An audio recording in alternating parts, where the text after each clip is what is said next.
Hello YouTube, Bane666 here. Welcome to Propaganda of Toxic Feminism, the series in which I expose and debunk falsehoods, misconceptions and outright lies spread about the men's rights movement. So let's get stuck into it.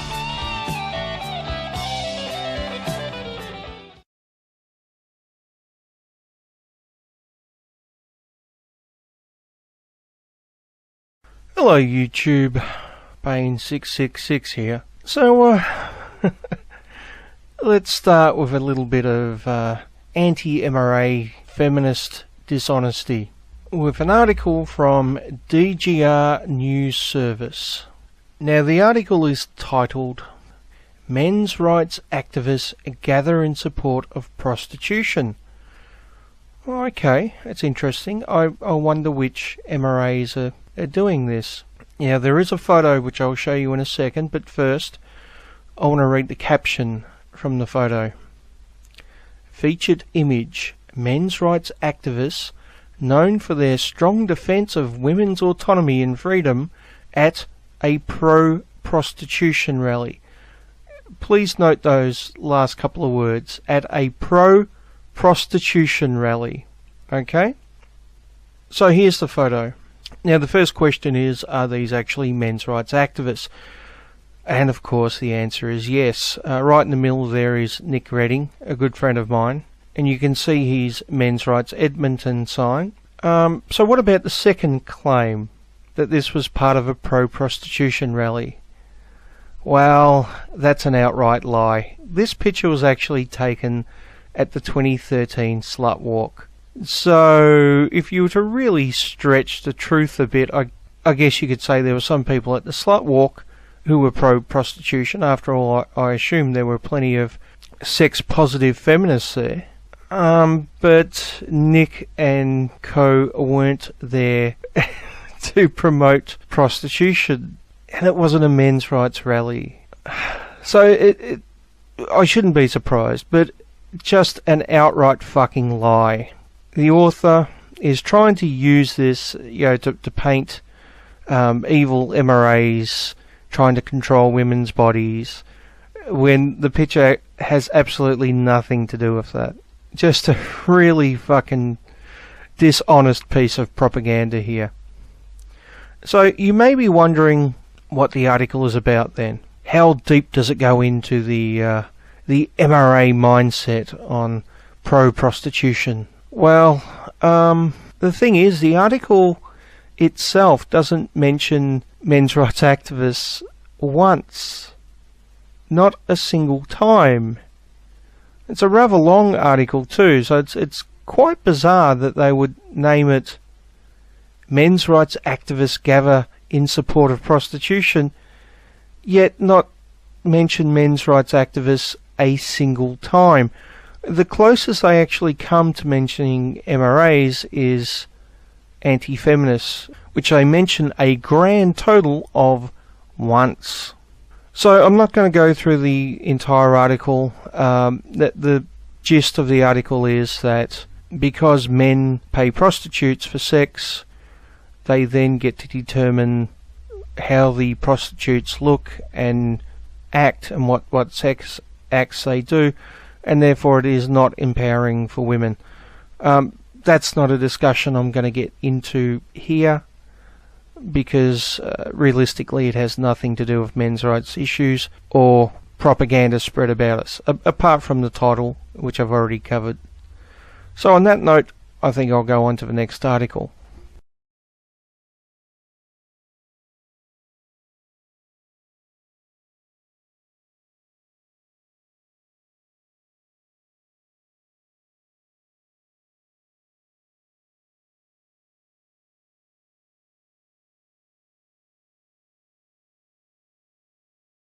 Okay, so next up I've got two articles from R.S. Benedict on a website called Unicorn Booty.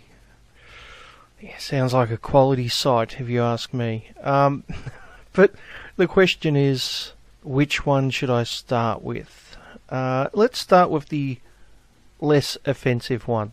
So it's entitled Today's Adventure, Defending Male Bodily Autonomy Against Wooden Chairs, Diarrhea, Medicine and Basic Hygiene. Yeah, okay. Whenever people discuss the problems that women face in today's world, somebody always pipes up, what about the men? Why isn't anyone worried about men's problems? Fortunately, there is a group fighting for the needs of men. Unfortunately, that group is the men's rights movement, and it's completely bonkers. In this new series, Unicorn Booty will take a look at some of the bizarre, ridiculous, and occasionally horrifying battles fought by the men's rights movement. This week, we're going to take a look at how men's rights activists, MRAs, courageously battle the ball-crushing threats of furniture and basic hygiene. Now, the next thing in the article is a disclaimer. Now, I want you to take special notice of this disclaimer because it really sums up everything about this author. Alright, strap yourself in. Here we go. Disclaimer: I will not distinguish between the different flavors of men's rights activists, pickup artists, PUAs, men going their own way, MGTOWs, red pillars, etc. Saying that guy is not an MRA, he's a PUA, is the same as saying, my shirt's not pink, it's salmon. I don't care which subspecies of douche each individual calls himself. Here is how I'm defining MRA, a terrible goober who claims that men are oppressed because women can choose who to have sex with. Just be grateful I didn't choose Mark Maron's term, unfuckable hate nerds. Well, at least this dishonest asshole of a journalist admits right up front that he's going to lie to his readership. He's basically just come out and said it, that he's going to lie and deceive his readership. Absolutely fucking amazing, isn't it? And people actually wonder why there's anti-feminists. Amazing. But, you know, you have to look at it from their perspective. I mean, if they don't use lies and stereotypes and false associations, they don't really have much of an argument, do they? But let's continue into the bullshit. I mean, we're only up to our knees at the moment, and trust me, before this is finished, we're going to be waist deep.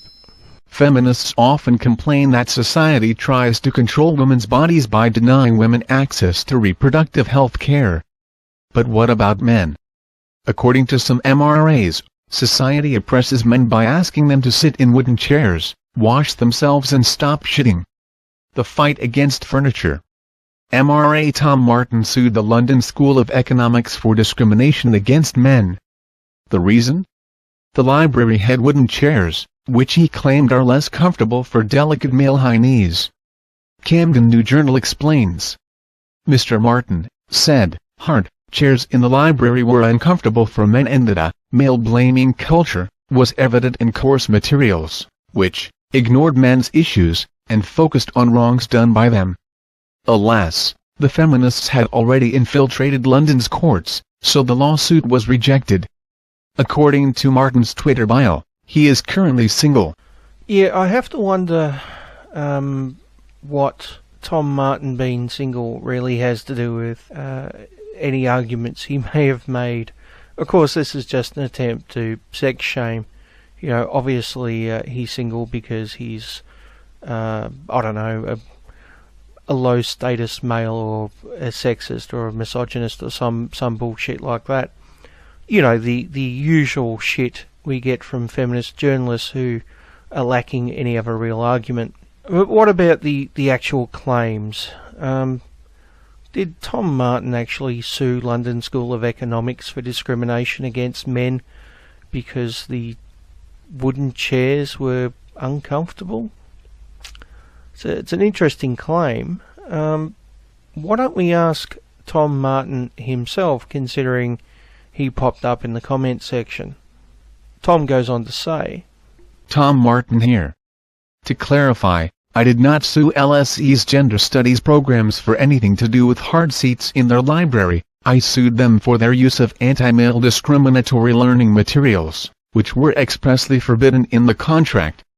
In order to prove that I had read that no sexist learning materials regulation of theirs, I explained in the court papers that prior to joining the course, I had been a visitor at the library, which had hard seats, and that I did complain about them, on the grounds of sex discrimination, and was successful, getting all 1,200 chairs changed to padded ones, and that in order to make that complaint, I had reason to check the university's equality rules and regulations. Thus, I had reason to believe that a gender studies course would not be sexist, and was positively enticed to feel that it wouldn't be sexist against men. Okay, so the lawsuit was over discrimination in gender studies, which, let's face it, isn't a big surprise, and not over the wooden chairs, although he did complain about the wooden chairs on the basis of sex discrimination. I'm not exactly sure how wooden chairs would fit into sex discrimination.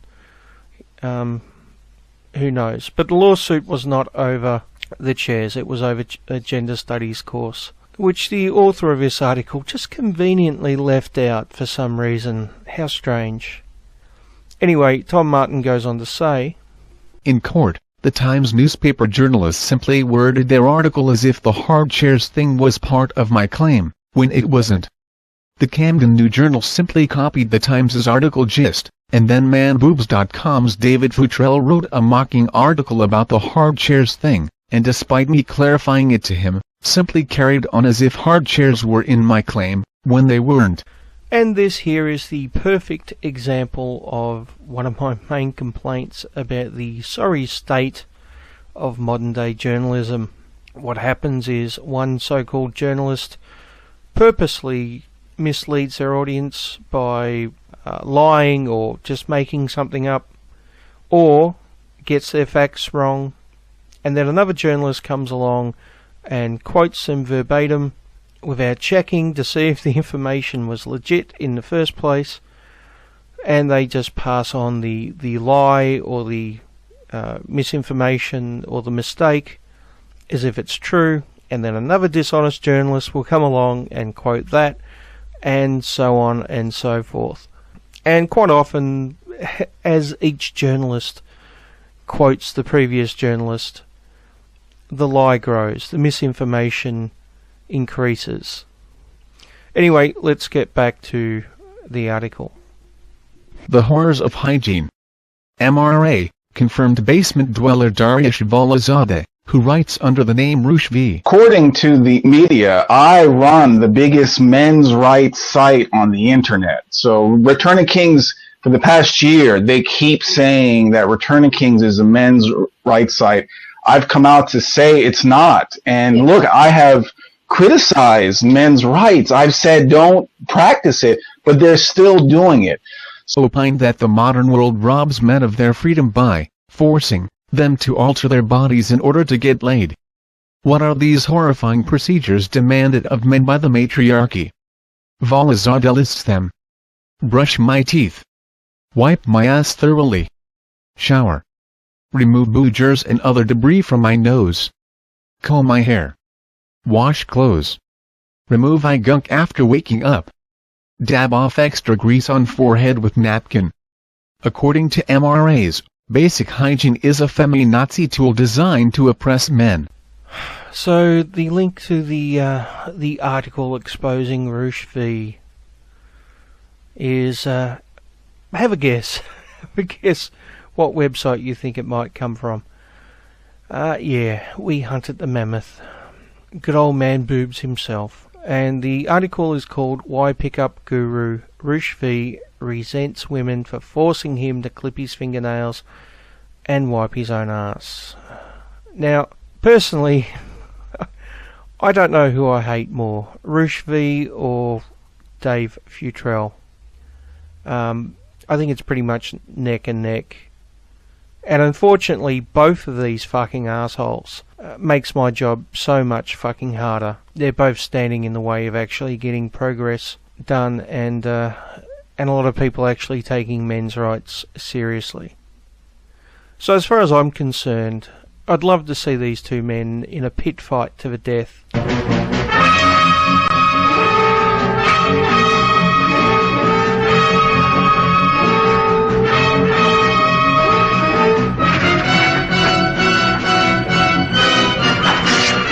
I think either way we would come out on top, especially if they just killed each other, because they're both massive pains in the ass. But once again, do I really need to point it out? I'm so fucking sick and tired of pointing it out. Roosh V is not a fucking men's rights activist, and Dave Futrell, to give him credit, doesn't claim that he is, unlike the asshole who's writing this unicorn booty article. But what do you expect from someone on a website called Unicorn Booty?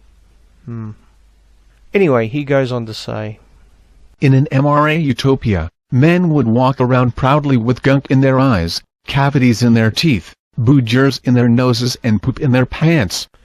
Yeah, that's some quality journalism there, from Unicorn Booty. Yeah, relying on a man boobs article about a pickup artist, and then applying it to every men's rights activist everywhere. Well done, you massive fucking asshole. Let's go on to the next bit. The power of poop. Roosh isn't the only MRA fighting for men's right to cover themselves in feces.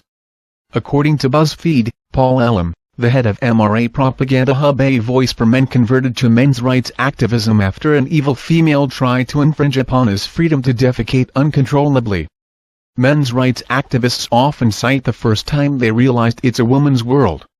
They call these red pill moments, after the scene in The Matrix when the main character is faced with the decision to swallow a red pill and recognize the true nature of the world, or take a blue pill and continue living a lie.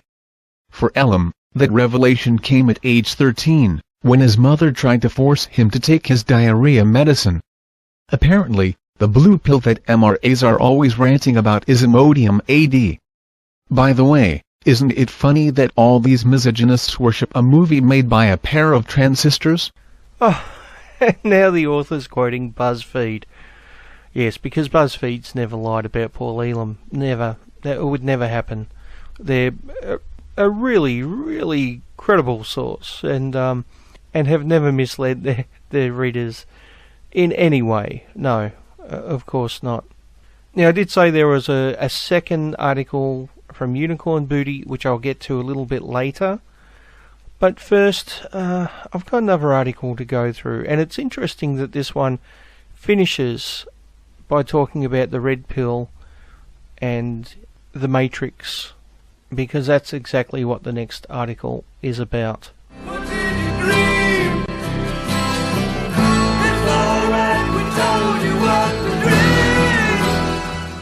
So I saw Sargon address this next article in This Week in Stupid, probably about a month ago, something like that. He went through it briefly, and, well, I think it needs addressing here as well. It's from The Guardian, a major publication, so we should expect some quality of journalism, shouldn't we? Of course not. Haven't you learned anything watching this series?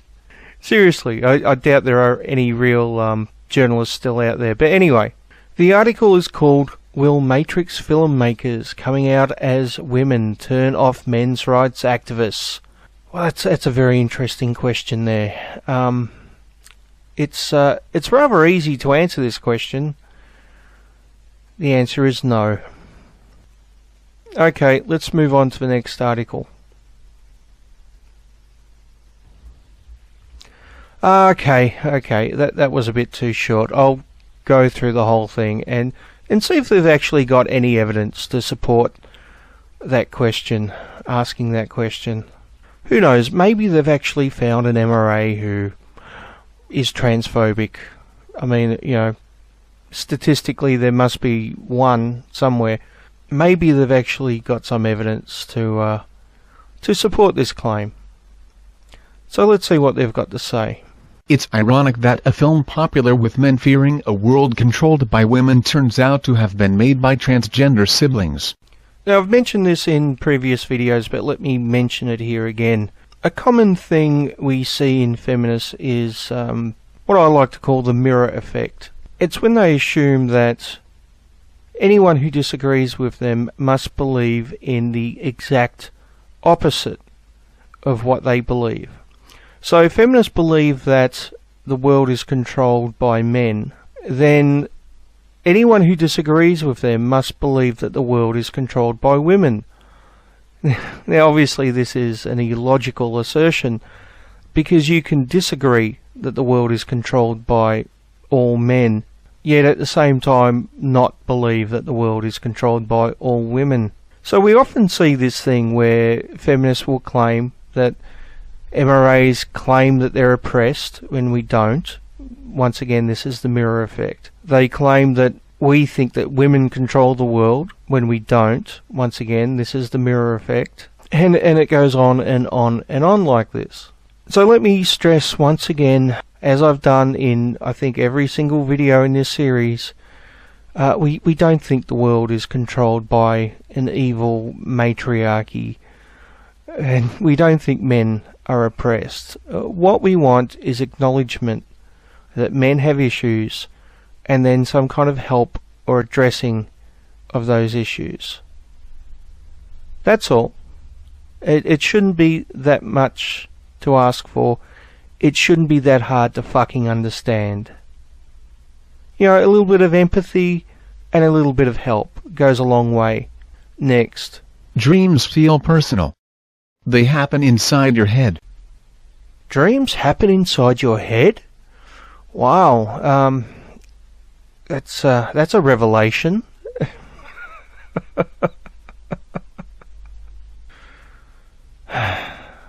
Next. Where no one else is watching.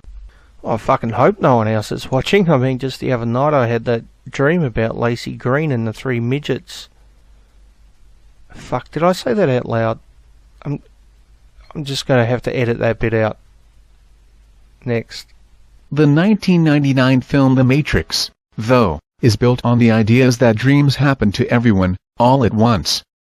They're mass-produced, which means that your most private thoughts are put there by someone else. Okay, that's kind of an odd description of The Matrix. But yeah, let's continue for now. 4 years ago, one of the directors of The Matrix, filmmaker Lana Wachowski, came out as a transgender woman. This week, her sister and co-director, Lily Wachowski, did the same in an interview with the Windy City Times. As Parker Malloy points out at FlavorWire, there's a delicious irony in the fact that the directors of The Matrix are trans women. That's because The Matrix is one of the most celebrated cultural touchstones of the men's rights movement, and MRAs hate transgender women. Oh, we hate transgender women, do we? That's why there's popular transgender women in the movement, I would assume, right? Well, the author's got a citation which we'll look at in a minute, but let's finish the paragraph first. Malloy quotes MRA adherents describing the creeping danger of men transitioning to women and warning all good MRAs to push back against transsexualism before it infects those who you love and care about. MRA adherents. Well, that's interesting. Like I said, there is a citation to something called FlavorWire. I mean, that sounds like a legitimate citation to me. So let's go have a look at FlavorWire and see what evidence we get. And it's linked to an article called The Delicious Irony of MRAs, Appropriation of the Matrix Red Pill. And it's from just over a year ago. Now, I'm not going to go through the entire article, but I will go through the relevant parts. As always, link below if you want to read the whole thing, and I recommend that you do. So let's have a look at this article. As ridiculous as it may sound, there are grown men whose entire ideological worldview has been shaped by the above quote from the 1999 film The Matrix. Yeah, I don't think our entire worldview has been shaped by The Matrix. Yeah, that's a bit of a straw man there, isn't it? I think those who use the red pill term are simply using it as a metaphor. There's a difference between using a metaphor and having that metaphor shape your entire ideological worldview. But, obviously this is beyond the author of this article. Let's continue. These men are known by many names: men's rights activists, meninists, red pillars, pickup artists, and while there doesn't seem to be much in the way of nominal continuity, their core belief remains constant: men are being oppressed. Now, a couple of things to note here. First of all, she's just thrown the men's rights activists, meninists, red pillars, pickup artists all in together. Even though they're all not the same thing. Even though meninists are a satirical group, why let facts get in the way of a good piece of propaganda, right? And then, of course, we have the mirror effect once again, with the claim that men are being oppressed. Which is something we don't claim, it's something that feminists claim. They claim that middle to upper class, mostly white, well-educated, well-employed Western women are the ones who are the most oppressed ever, even though they're the most privileged group which has ever existed. But, why let the facts get in the way? Let's continue. Last week, BuzzFeed's Adam Serwer and Kate J.M. Becker published a lengthy profile of men's rights leader Paul Elam. Yes, his last name is, appropriately enough, male backwards. Oh, look at that. Once again, we have a reference to the BuzzFeed article. Because we all know BuzzFeed's an amazing source of information, which is always 100% accurate. But let's continue. Along with a handful of subreddits, websites like Return of Kings and Elam's A Voice for Men serve as hubs for men who equate masculinity with misogyny and feminism with oppression. Once again, we have the mirror effect with the word oppression. It seems to be their favourite word, isn't it? And look at that, a mention of Return of Kings, because, that's it's a good example of an MRA site, isn't it? Next. Recent AVFM headlines include, "The Girl Who Cried Rape," and "Female Suicides, a Deadly Fabrication." Additionally, the site refers to rape culture as male vilification culture. Now, you'll note here that the author quotes a couple of headlines from AVFM but does not link to them. Because, the author wouldn't want their audience to go to the website and actually read what the articles are about. It's much better to straw man with just a handful of headlines, isn't it? But let's continue. The BuzzFeed profile also explains where the matrix comes in. Men's rights activists often cite the first time they realized it's a woman's world. They call these red pill moments, after the scene in The Matrix when the main character is faced with the decision to swallow a red pill and recognize the true nature of the world, or take a blue pill and continue living a lie. For Elam, that revelation came at age 13, when his mother tried to force him to take his diarrhea medicine. It's a reference to Paul Elam and his diarrhea medicine again. Didn't we hear that just before? I'm starting to feel like I'm stuck in the Matrix.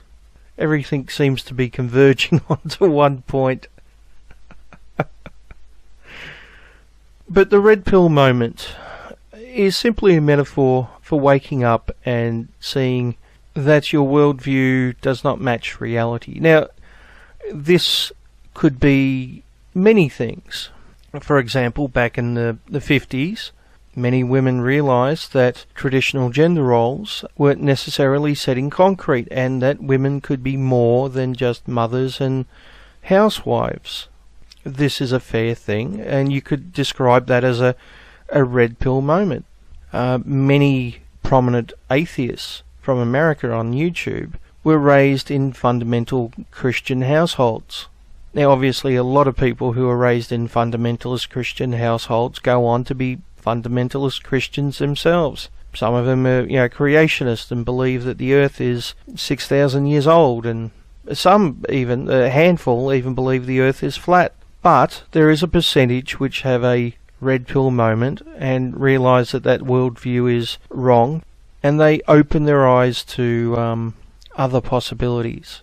So when MRAs talk about the red pill, and it's not just MRAs who talk about it, by the way, it's right throughout the manosphere.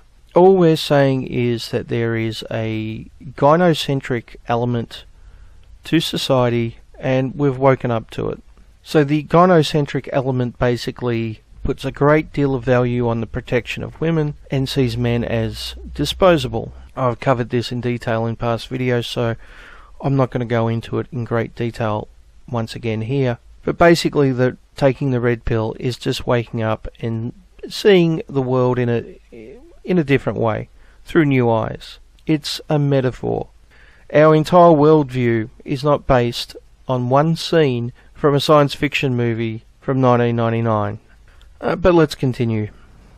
The TMI aspect of Elam's youthful bout with diarrhea and the ridiculousness of Lawrence Fishburne serving as some sort of philosophical sage aside, there's an absolutely unbelievable amount of irony involved in the fact that it would be this movie and this line that open MRA's eyes to this world where men are oppressed by women, specifically, straight, alpha, men are oppressed by women. And here we see the author continue to straw man us by claiming that we claim that we're oppressed. Once again, the mirror effect. And you'll note also, as they always do, they claim that, you know, it's only straight. Usually they say white men, but they didn't say it here, which is a surprise. They did, however, use the term alpha, which is, you know, usually used by pickup artists. You don't typically get MRAs going around referring to themselves as alpha males. Let's continue. You see, a large portion of this movement views transgender individuals, especially trans women, as being disgusting freaks of nature. A large portion of this movement. Well, making a claim like that, I would expect a lot of evidence, right? That's more than reasonable to expect. If someone is claiming that a large portion of a particular movement views transgender individuals as disgusting freaks of nature, then I would expect lots and lots of examples. Let's see if we get these examples. In a Return of Kings blog post titled, 8 Ways to Spot a Transsexual, author Red Pillar 1985 writes, Oh, okay, so the first example is a fail. It's from Return of Kings, which is not a men's rights site, as I've said a million fucking times now. And the author is Red Pillar 1985, so please note that, because the author does give us some more examples. Next. In 5 Ways to Stop Omega Males from Becoming Transsexuals, Red Pillar 1985 writes, there is a narcissistic delusional tidal wave sweeping the internet. Many confused men have decided to band together and start advocacy groups about transforming into women. Omega males, seeing the success stories of the closeted homosexuals who cross-dress, are starting to lie about having a dysphoria, or a feeling of never belonging as a male. Oh, look at that. A second example from Return of Kings, and by the same author, by the way, Red Pillar 1985. So the claim was large portions of the men's rights movement, and so far we have 2 examples by one author from a pickup artist site. It's not looking too good, is it? The abundance of evidence doesn't really seem to be there, but let's continue. Maybe there's more evidence to come. In fact, Red Pillar 1985 has just generally had enough, writing that in the 5 years he's been monitoring it, transsexualism has grown tremendously.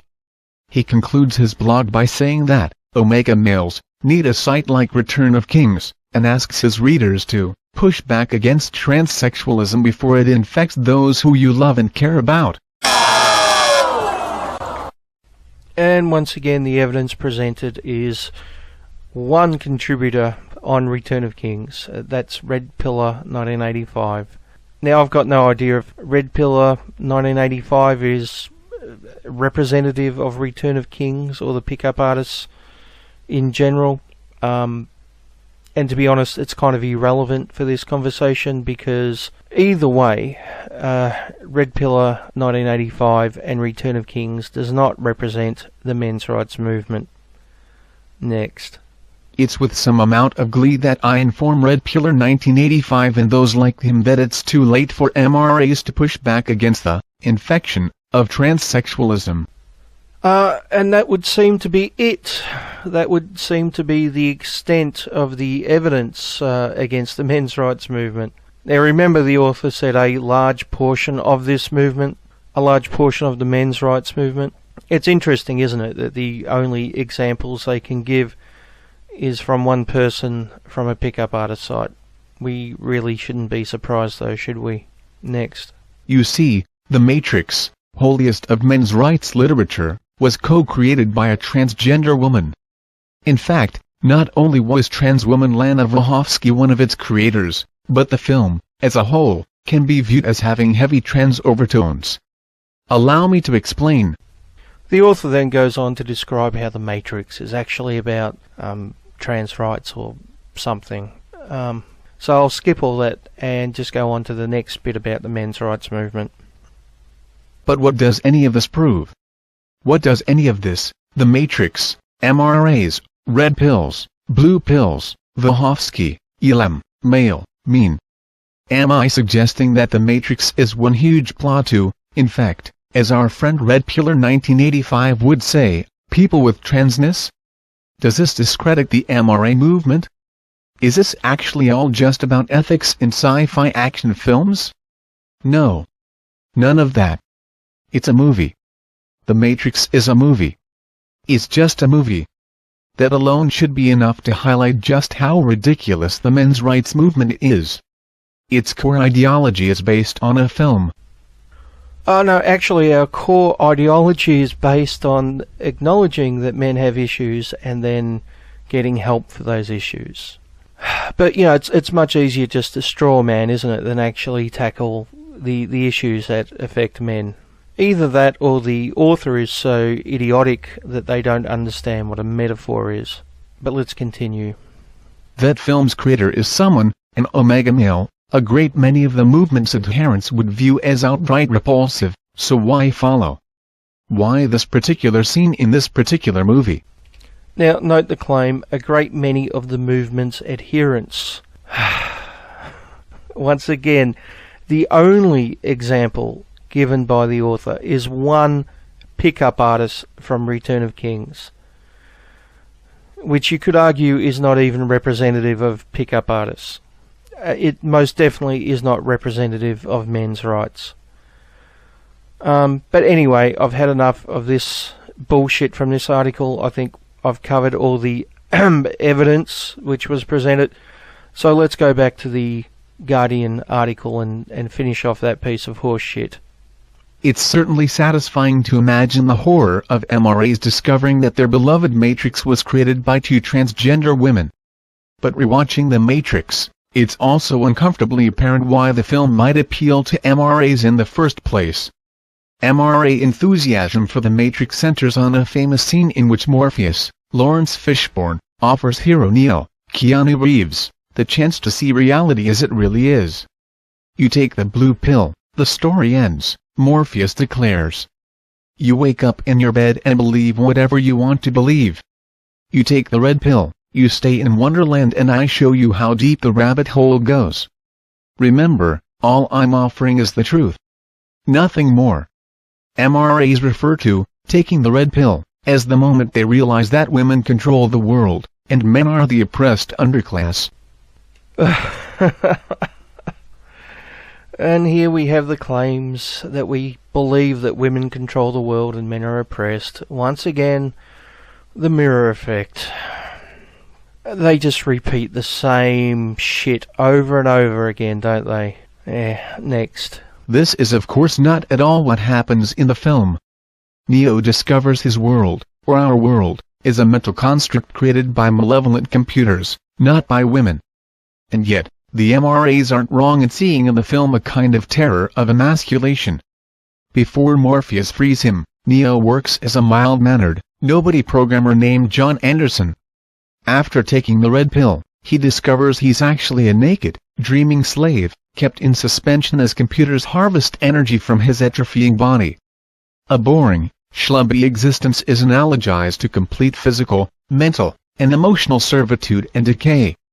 In contrast, after taking the red pill, Neo becomes not just a violent, deadly martial arts expert, but literally the most important person in the world. He is the one, able to reshape the dream world and save the resistance. More, the narrative grants him a super sexy love interest in the form of Trinity, Carrie Ann Moss, who dutifully validates his masculine empowerment. Trinity is better trained, more knowledgeable, and more committed than Neo, but the dreary logic of Hollywood narrative mandate that he's literally the most important person in the world, while she's relegated to tutor, helper, and love interest, more or less in that order. Yeah, what the author misses is Nero is the chosen one. So even though he may not have the experience of Trinity, or the training of Trinity, he has more potential based on the fact that he is the one. Now I'm guessing Star Wars 8, when it comes out in a year and a half or whatever, is going to have a very similar type thing, where obviously Luke is going to be the more experienced, more powerful Jedi who trains Rey, and Rey will then go on to be the savior, the hero, the one who defeats the bad guys at the end of the day. Who knows, maybe she's even the chosen one. This is a fairly common trope, but because Nero's male and Trinity is female, it's somehow seen as some kind of sexism or oppression or some shit by the author. Let's go on.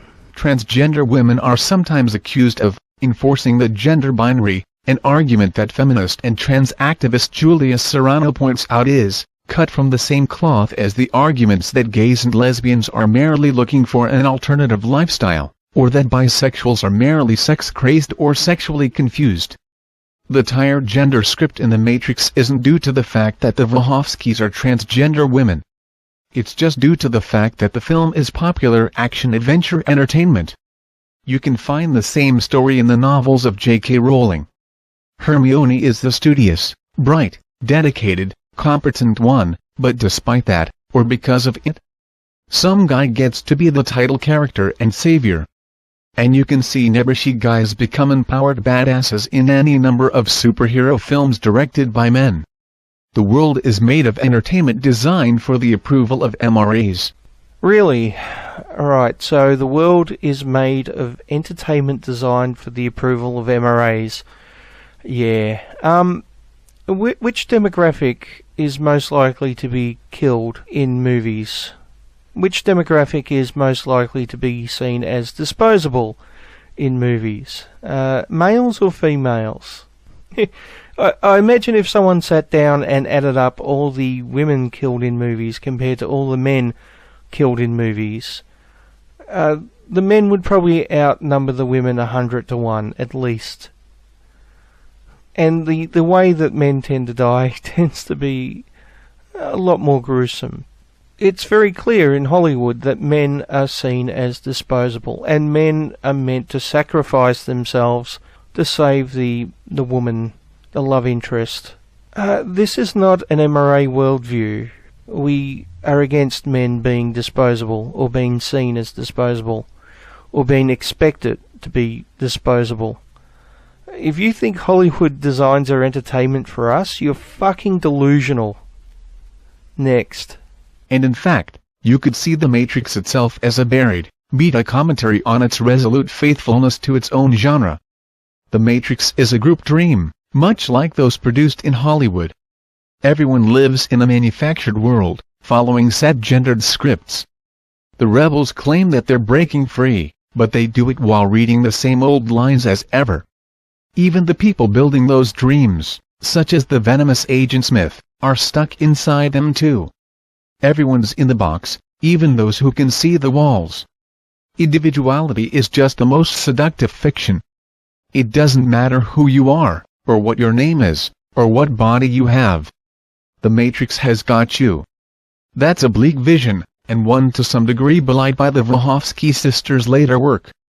Their most recent project, the television series Sense8, features a transgender woman protagonist, and is much bolder in addressing issues of identity and gender. Even the Matrix itself can be read more optimistically. Hannah Duvoix, for example, argues that the film includes transgender themes, and suggests that Neo's self-discovery resonates with that of trans people. Still, the fact that MRA narratives can fit the film so neatly suggests just how omnipresent and impersonal certain dreams can be. MRAs might think you can just take a red pill and cast off all illusions, but the Wachowskis' The Matrix knows it's not that easy. Yep, so the only evidence presented in this entire article, and I use the term article loosely because a big steaming pile of horse shit might be a better description, but the only evidence presented against men's rights activists is one citation in which the writer of the article uses one pickup artist as an example for the entire men's rights movement. And this is what journalism has become. So let me be clear here. I really don't care if the Wachowski sisters come out as trans. That's their business. It's not my business. They can be trans if they want. I'm not going to criticize them for that. It's their business. It's their life. They can live it any way they want. I don't think it's a plot by the matriarchy to oppress men or any other such fucking bullshit. Right? It is purely their business, not mine. And they're welcome to dress or act or be however they want. None of my concern. However, there is one thing we should condemn them over. It's not the fact that they're trans women. That's perfectly fine in my book. But they have committed one humongous sin, one transgression that cannot be excused. It's one thing that blackens their history as filmmakers, and it leaves a sour taste in my mouth whenever I hear their name. That one thing is called Jupiter Ascending. Possibly one of the worst movies ever made in the history of mankind. That is fucking unforgivable, okay? It was the biggest piece of shit of 2015. Next.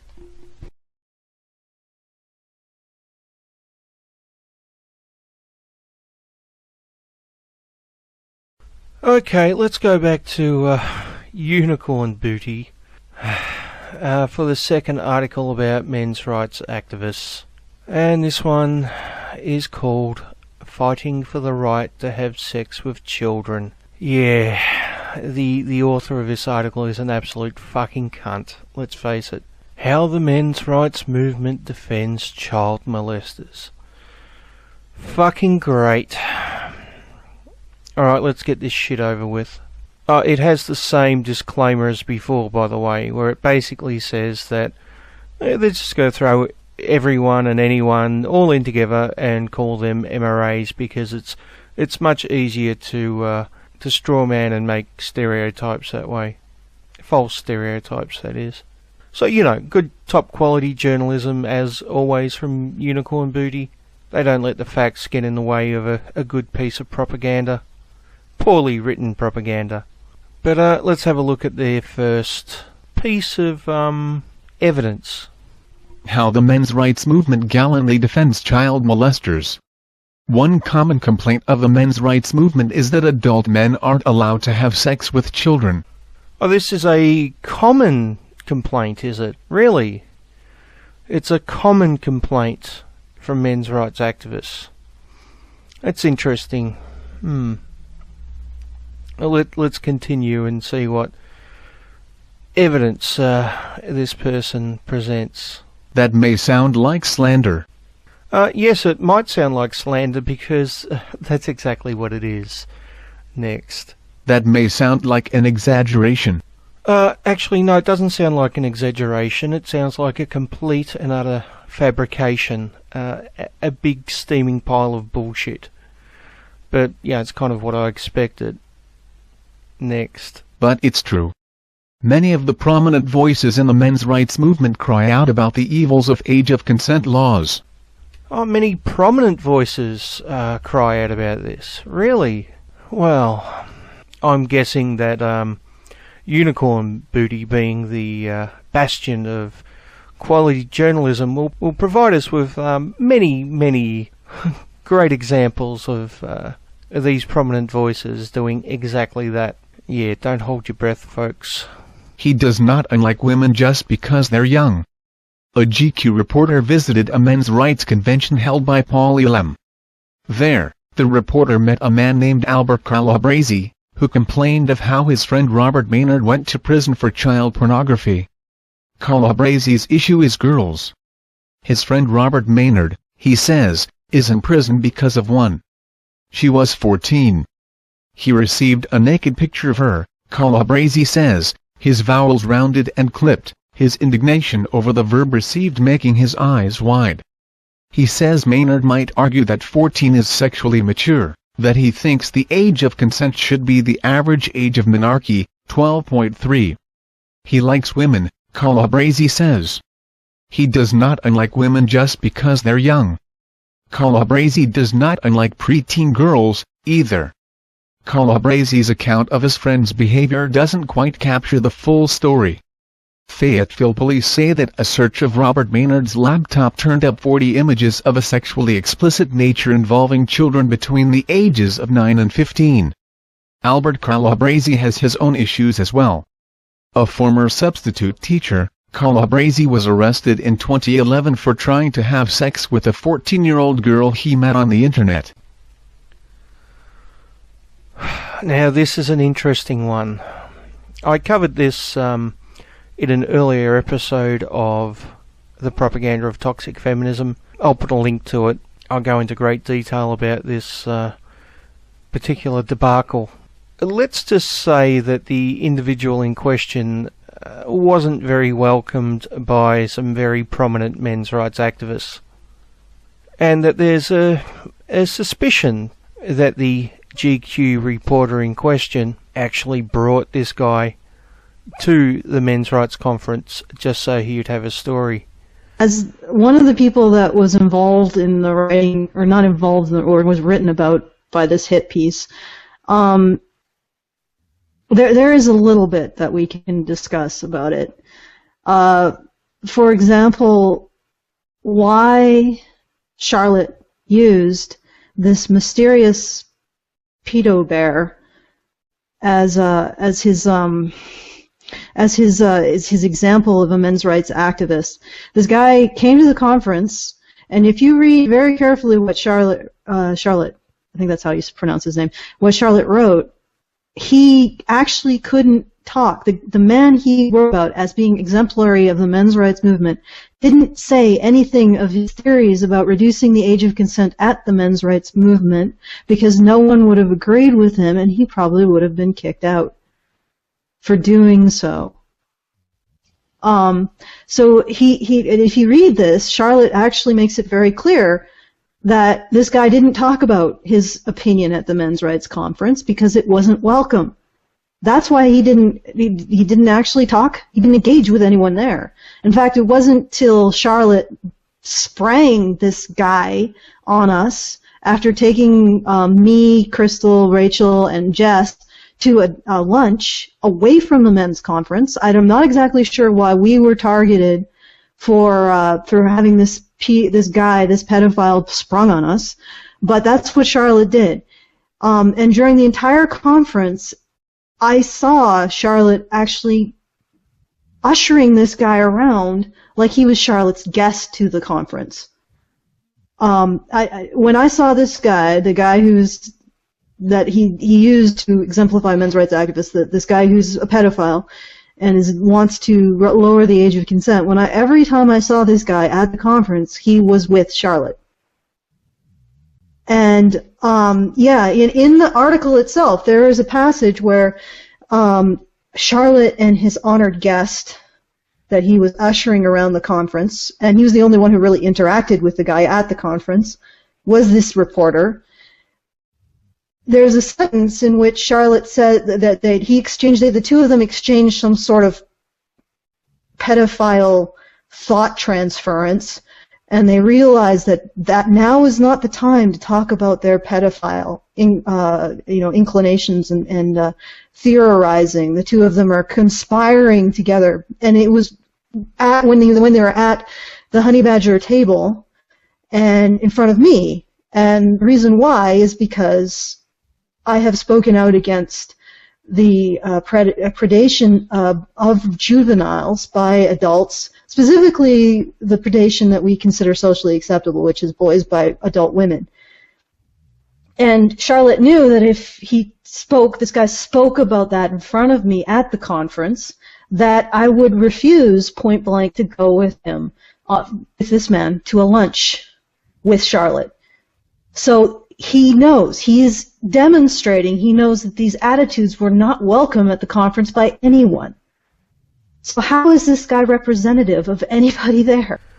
At very least, the GQ reporter took him around and shoved him in the face of certain MRAs, knowing that he would get a reaction, and then used this to write a bullshit story. Maynard and Calabrese do not represent the men's rights movement. They are not prominent voices, and they are not the average voice in any way. And once again, let me stress, this guy was condemned by major MRAs.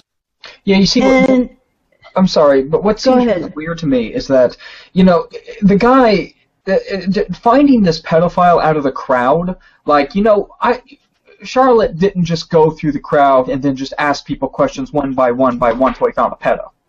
It's far more likely. Yeah, that's what he was another plant. He was hired to say that shit. I can't prove that now, but that's what it's looking like, because there was the other girl, Blair Breverman. She was a plant, and that was obvious. That was just what she was there for. And this guy, I think, was also there to get a certain response by which to use for the article. So the first example is bullshit. If we're expected to believe that this guy is a prominent voice in the movement, yeah, need I say it?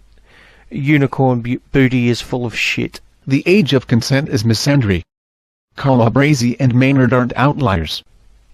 Yeah, well, actually, that's exactly what they are. Considering no one stuck up for them or defended them or agreed with them, yeah, that's exactly what they are, you lying cunt. Next. An MRA blogger who referred to himself as Jay Hammer wrote a post titled, "The Age of Consent is Misandry," in which he argued that legally barring men from having sex with 8th graders constitutes misandry, hatred of men. Females generally do not significantly mature mentally past puberty, so it should always be illegal for any woman to have sex, or it should never be illegal for any woman to have sex. There is no arbitrary age where females suddenly become self-aware, realizing the consequences of their actions, and stop seeking out alpha males. Thus there must not be an arbitrary age of consent for sex. He also went on to say that an attraction to little girls is simply healthy male sexuality. Now, remember, once again, folks, this is meant to be a prominent voice. I've never heard of MRA blogger Jay Hammer. So, I have to ask the question, is this guy a prominent voice? If what is being said here is actually true, and let's face it, that's rather questionable, but if he is he a prominent voice? I've never heard of him before. I suspect that you're probably the same. Now, Unicorn Booty does give us a citation, and if we click the link, have a guess where it takes us. Go on, just have a wild guess. Yeah, we hunted the man boobs, of course. Where else would the link take us? Now, obviously, Jay Hammer's blog is his own opinion, and he doesn't speak for the entirety of the men's rights movement. And suggesting that he does is kind of like suggesting that Radical Wind speaks for every single feminist when she says penis in vagina is always a rape. But you may be asking what my opinion on the age of consent laws is. Well, I think the ones we have here in Victoria are fairly good. So let me read them to you. Under 12 years old.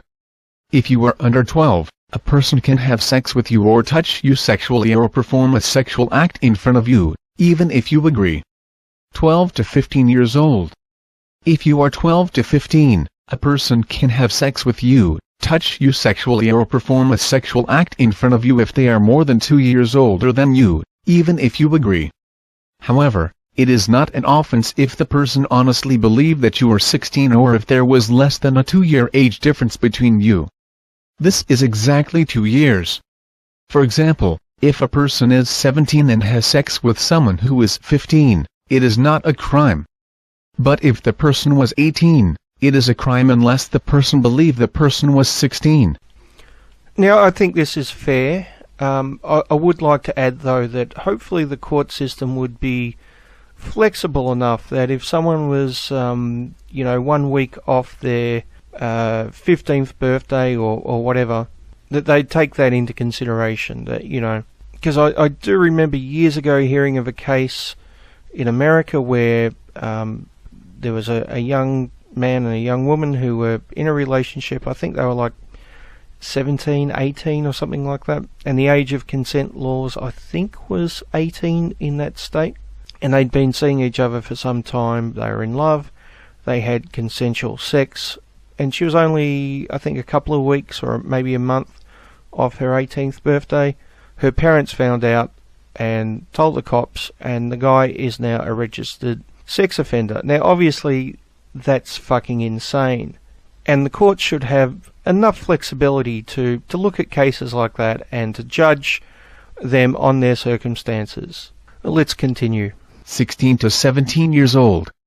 A person who is caring for you or supervising you, like a teacher, youth worker or foster carer, can't have sex with you or sexually touch you or perform a sexual act in front of you, even if you agree, unless they are married to you. However, it is not an offense if the person honestly believed you were 18 or older. I think this is a very important point, especially with the number of female teachers and carers who seem to be having sex with underage students. Don't hear a lot of feminists talking about that for some reason. A former ECU employee charged with a number of sex crimes is expected to be released from jail this afternoon. Jennifer Levine was arrested last November, accused of engaging in a sexual act by force and against the will of a teenage victim.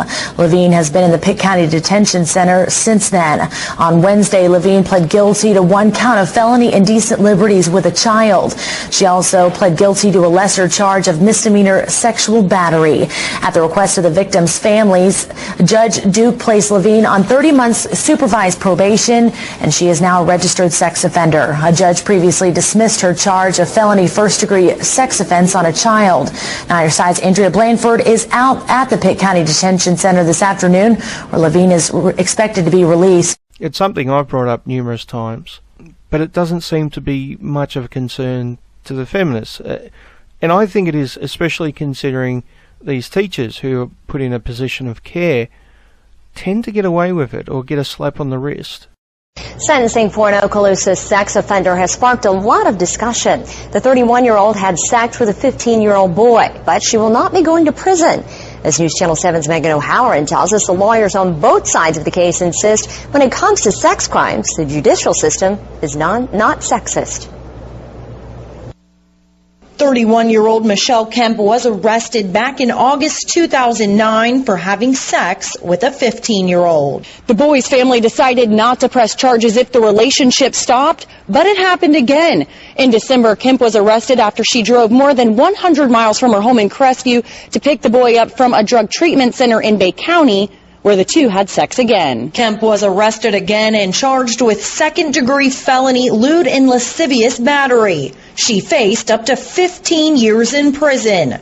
But Kemp walked away with just 2 years of house arrest and 3 years of probation. The case is strikingly similar to one that received national attention back in 2005 when former South Florida middle school teacher Deborah LaFave had sex with a 14-year-old boy. LaFave received house arrest and probation, but no prison time. All of these women served less than 1 year in prison for the same crime. It was a very different case for Tim McGarry's. The former Thomas Drive fire chief is serving a 40-year sentence for having sex with underage girls. The disparity in treatment makes some wonder if the judicial system is sexist when it comes to sex crimes. Some have even made outrageous claims that they were seduced by the 14-year-old, and therefore it's not their fault. Essentially, they're saying that a 14-year-old boy has more maturity and power than a woman in her 30s or 40s or whatever. I had a lot of kids that knew they could trust me and held a lot of confidence in me. In Fernando, Kelsey saw a 6th grader with promise, but troubling signs he was running with a gang. Something drew me to him, and I think more than anything, I think it was, I can change this guy. Kelsey's lawyer says Fernando wanted more. He tried to kiss her, he would grab her, he would do these things. She didn't initiate this relationship. That young man did. Fernando began calling Kelsey on her cell phone. After she moved to Lexington, he started showing up at her house. I remember the first day he kissed me. I was shocked. I can remember thinking, whoa, this isn't, no. How old did you think he was? It would have been 13. That's just it. It got to the point in my life where, in our relationship, we didn't see age anymore. But, he was still, at least in the eyes of the law, a boy. Mm-hmm. He wasn't, in my mind, he quit being a teenage boy. He was 5'8", 170 pounds, and he had my name tattooed across his chest, and to me, he was a man. But he was in 7th grade. Kelsey's 5-year-old daughter stayed at her parents' during the week, and Fernando began sleeping at her house. It's not like I chased little boys or like younger men or anything like that. It had nothing to do with that. It was him in general. I loved him, or I thought I loved him, and I thought I needed him, and he was that drug to me. And it spiraled my life so far out of control, I couldn't find a way out anymore. They took chances going out in public, and people started to talk. My principal came in and asked for my laptop computer. Court records show that on that laptop were love letters between Kelsey and Fernando. School officials banned her from the classroom. What were you thinking then? How am I going to get out of this? What am I going to do? Kelsey and Fernando decided to run. And then he says to me, we'll be back by Christmas. We'll leave and it'll just all go away. And we're leaving and I am just bawling. I'm driving down the interstate and I'm crying the whole way. And I can remember him looking at me one time and he said, are you going to cry the whole effing way? And I remember looking at him and saying, well, I might. Do you realize what I've just left? Fernando, who was an illegal immigrant, had family in Mexico. That's where they headed, but the FBI was on their trail. The run from the law for math teacher Kelsey Peterson and her 13-year-old student ended here in Mexicali, Mexico on Friday night. It was the last time Kelsey saw Fernando. She's been in jail in the U.S. ever since. When she gets out of prison, Fernando will be an adult. If he tries to reach you, are you going to see him? I think that's probably my biggest fear right now. I pray that doesn't happen. Because, granted, there's no closure here. It's just crazy. Obviously they're playing victim. Obviously they're predators, and obviously they should keep their hands off their students. And this isn't just a couple of cases. There are literally hundreds of cases happening. Now, to be fair, in some states there have been female teachers who have got fairly severe penalties. In others, they've just been let off with a warning. But let's go back to Unicorn Booty. Pedophilia is unfairly persecuted in today's society. MRA libertarian T.J. Kirk, who logs under the name The Amazing Atheist, posted the following message in 2006 on a Marilyn Manson forum under the name Taraja. From the time I was 14 to the time I was about 19, I used to have extreme pedophilic fantasies. I do think, however, that pedophilia is unfairly persecuted in today's society. I think the difference in punishment between child rapists and child molesters should be more significant, with molesters perhaps simply attending mandatory therapy for their first offense. I also think that the age of sexual consent should be lowered to 12 or 13. Okay, need I point out that the amazing atheist isn't a men's rights activist and does not speak for the men's rights movement. Needless to say, I don't agree with his statement, if it is at all accurate. From what I've seen of Unicorn Booty so far and this particular author, it's likely to be a complete fabrication. But let's, for argument's sake, say that it's actually correct and in context. If that's the case, then I disagree with TJ in this particular case. As I've already stated, I think the age of consent laws we have here in Victoria are fair and reasonable and fairly logical. Now, obviously, the age of consent laws aren't that reasonable in all places around the world. I think in some states in America it's 17 or 18, and so clearly in some places the age of consent laws could do with some review and some overhaul. Like I previously stated, I think the laws we have here in Victoria are sufficient. I think they're reasonable. I think they protect young people while at the same time allowing them to mature and to explore their sexuality, as we know that they will. Come on, let's face it, the sex drive is a very powerful thing, especially at that age, and kids are going to experiment. That doesn't mean that they should be taken advantage of by adults, though, especially if they're in care of those adults, as in the case of teachers or something like that. But anyway, as TJ is not an MRA, let alone a prominent MRA, we can dismiss this example and go on to the next one. Jimmy Savile, tragic victim of a matriarchy. Janet Bloomfield, a female MRA. Yes, there are a few of them, and they'd really like you to donate to their Patreons and buy their books. So here the author is making the claim that the only reason there would be female MRAs is to make a buck, right? They're obviously not concerned with male suicide or male parental rights or genital mutilation or the homeless issue, which affects mainly men, or any of the other actual men's rights issues that this author has failed to mention in any way. No, of course not. They couldn't be concerned about any of those things. They couldn't have any empathy for actual men's issues. No. According to this author, the only reason they would be an MRA is to make a buck. What a fucking cunt. Well, at least this time the author has got a prominent MRA. Janet Bloomfield is, in fact, a prominent MRA. That's the first one of this article so far. So anyway, let's continue. Argued that the real villain of the horrifying Jimmy Savile scandal isn't the Crypt Keeper-esque sexual predator or the colleagues who enabled his abuse, but the children he molested in the 1970s. On her blog on A Voice for Men, Bloomfield wrote, "And now they are claiming the men abused them? Looks to me like it was the other way around." Now, I'll admit, I've got no idea who Jimmy Savile is or what the Jimmy Savile scandal is, so I'm going into this one a bit blind. Needless to say, I'm always suspicious when an entire argument balances on one sentence, one quote, which it's quite easy to take one sentence and twist it out of context. So, let's click on the citation and see where it takes us.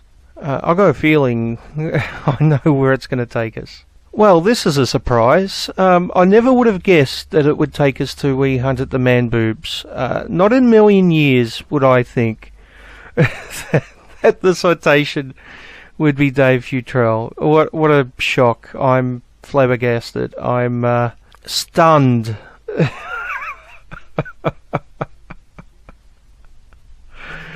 Absolutely fucking stunned that it would take us to Dave Futrell's site. Just amazing. Well, at least we know where Unicorn Booty gets all its information from. Yes, from the Man Boob's echo chamber. I'm guessing the author hasn't clicked the link to Janet's actual article and read that. I'm guessing the author is just going by Man Boobs. By the way, the article is called Female MRA Argues That the Real Abusers in the BBC Pedo Scandals Were the Underage Girls. Okay, now I obviously don't trust Dave Futrell. Now he does give us a link to Janet's article, so let's click on that and actually see what she had to say, as opposed to what Unicorn Booty or Man Boobs suggest that she says. So the article's from about 3 years ago, and it's called Should 13-year-olds Be Having Sex? Probably not. They shouldn't be fame whores either. So let's read a little bit of it and see what Janet's got to say. Barbara Hewson, a barrister in the UK, has caused a massive shitstorm with her call for the age of consent to be lowered to 13 in the wake of what she calls a prurient witch hunt against men who traded favors with underage groupies decades ago.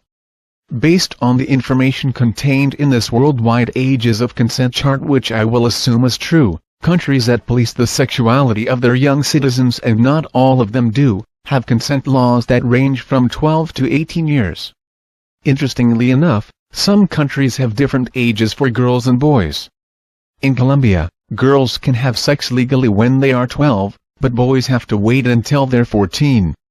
In Indonesia, girls can legally consent at 16, while boys must hold off until they are 19.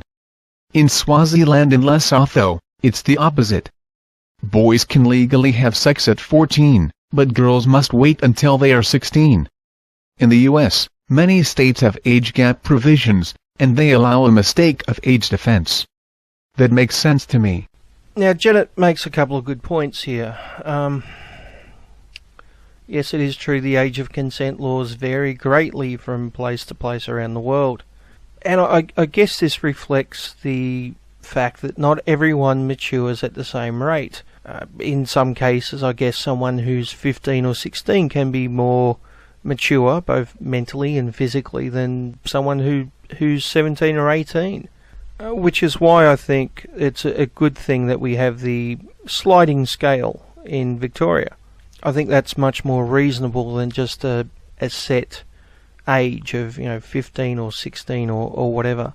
And Janet also makes the point that there is allowance for a mistake of age defence, and I think this is more than fair. If you're in a crowded nightclub and you've had a bit to drink and you start talking to a young attractive girl and she comes back to your place and you have sex, and then later on you find out she's only 15 or 16, you shouldn't be held responsible if you did not know that. If you saw her in a nightclub where you have to be 18 to get in and you have to show ID, and she showed the bouncer fake ID to get in, and once she was in and you start talking to her, she told you she was 18 or 19 and she looked 18 or 19 and you believed her, it's not your fault that you've been deceived. So the laws obviously should reflect this and make that allowance, because obviously you're not going to do a background check on everyone you meet at a nightclub. And this brings up the point that not everyone looks their age. Janet goes on to make this point by showing various pictures of young women who look older than what they actually are, and in some cases look a lot younger. Based on this picture of the last one here, she definitely doesn't look 18 to me. I'm guessing she'd probably have some issues getting into nightclubs, unlike some of the others. But let's go back to what Janet says. The point being that it can be incredibly difficult to know, just by looking at someone, how old they are. Girls in particular. Clothing, hair, makeup, attitude, they can all suggest a girl is much older than she is. The laws in the US are designed to reflect the reality that it is possible to mistake a girl's age, and it probably doesn't help much if she lies about it. Yep, and this is a fair point. So far, I agree with Janet. Let's continue and see what else she has to say. Let's deal with emotional maturity. The underage girls above are all posed in very sexually suggestive ways. Does that mean they are ready to have sex? Just because they look ready? Obviously not, but that doesn't automatically mean they aren't either. A lot of it will depend on the emotional maturity of their partners. A 13-year-old having sex with her 15-year-old boyfriend is one thing. A 13-year-old having sex with a 60-year-old is quite another, no matter how hot that 60-year-old guy happens to be. Yeah, and once again, I have to agree with Janet. And this is in line with the laws we have here in Victoria. I think two teenagers having sex and exploring is very different than a teenager having sex with someone in their 50s or 40s or whatever. Let's jump ahead a little bit to the actual part where she gets to the Jimmy Savile scandal. Lawyer Barbara Hewson described the arrests of celebrities such as Rolf Harris, Dave Lee Travis, Jim Davidson and PR guru Max Clifford under Operation U-Tree as a grotesque spectacle, adding it had nothing to do with justice or the public interest. She adds, but the low-level misdemeanors with which Stuart Hall was charged are nothing like serious crime.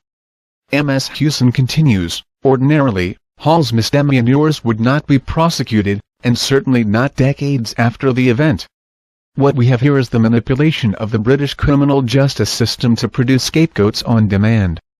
It is a grotesque spectacle. Well, what are the charges these men are being arrested for? I took a look at just one victim, and I have to say, I am very inclined to agree with Hewson. The link below will take you to the story of Karen Ward, who accuses both Freddie Starr and Jimmy Savile of assaulting her when she was 15. Karen admits her life has been a train wreck. A qualified legal secretary, she has rarely worked on account of her chronic depression and anxiety. Last year, she was diagnosed with bowel cancer. She has been married and divorced 3 times and has 7 children by 5 different fathers, the youngest of which, a 15-year-old son, lives with her. 3 of her children were taken into care as babies, and a 4th at 10 years old. She spent a year in prison when pregnant with her 4th child in 1982 for deception, having written cheques knowing she had no funds to honor them. All the result, she believes, of the abusive childhood she suffered. Yikes. She must have suffered some pretty serious abuse at the hands of Freddie and Jimmy to result in such a severely fucked up life. What on earth happened that led to all this? Karen claimed that when she recoiled from Starr's alleged attempt to grab her breast and buttocks, he humiliated her by shouting out in front of the guests that he wasn't interested in touching her because she was flat-chested. I'm sorry. What? He tried to grab her ass and then called her a titless wonder? That's the abuse? Are you fucking kidding me? Oh wait. There's more. On one occasion, Karen claims, Savile persuaded her to perform a sex act on him in his Rolls-Royce on the promise of seeing one of the shows. So there was more than one occasion then? We'd think, Jimmy's here, we might get to go out. If he came in his Rolls-Royce, he could get several girls in there and he would take us to the park, to a restaurant or London. There was, as the girls found out, a price to be paid for such generosity. He wasn't interested in us as people, he was only interested in one thing. We'd say, he's a dirty old man, a pervert, but we'd laugh about it. We didn't care because we were going to get sweets and fags and be taken to London to be on a show. We'd sit at the tables, smoking, thinking, poor cow, I wonder what she has to do, and then we'd go, never mind, another trip to London. So basically, the girls were groupies. They wanted all the benefits of hanging out with a big star and they understood it came with a price and they paid it, perhaps reluctantly, but with full knowledge that the trips to London and the fags and the sweet weren't free. Why should they be? They came from horrifically messed up families and had tons of problems long before they ever laid eyes on Jimmy or Gary or any of the other accused men. What they wanted was an escape. A way out. A free pass. They clearly had zero adult supervision. Who lets their young daughter go to London with a much older, famous entertainer? Who lets their teenager cruise around with a man reeking of cigar smoke and alcohol in a Rolls-Royce? And now they are claiming the men abused them? Looks to me like it was the other way around. The situations and incidents Karen describes as abuse were nothing more than girls out fame whoring. Desperate for male approval and love and attention and power by proxy, they tried shooting for the moon. So what we're talking about here is teenage groupies back in the 70s who slept with older men because they were famous and had status. So the question is, are these girls somewhat to blame, as Janet would suggest? Well, if a 15-year-old snuck out of her room and stole a car and crashed the car, she would still be somewhat responsible, right? You wouldn't hold her to the same level of responsibility as an adult because she's not as mature as an adult, but she would still have some responsibility. But there is somewhat of a difference in this situation because there's another person involved who's an adult and should know better.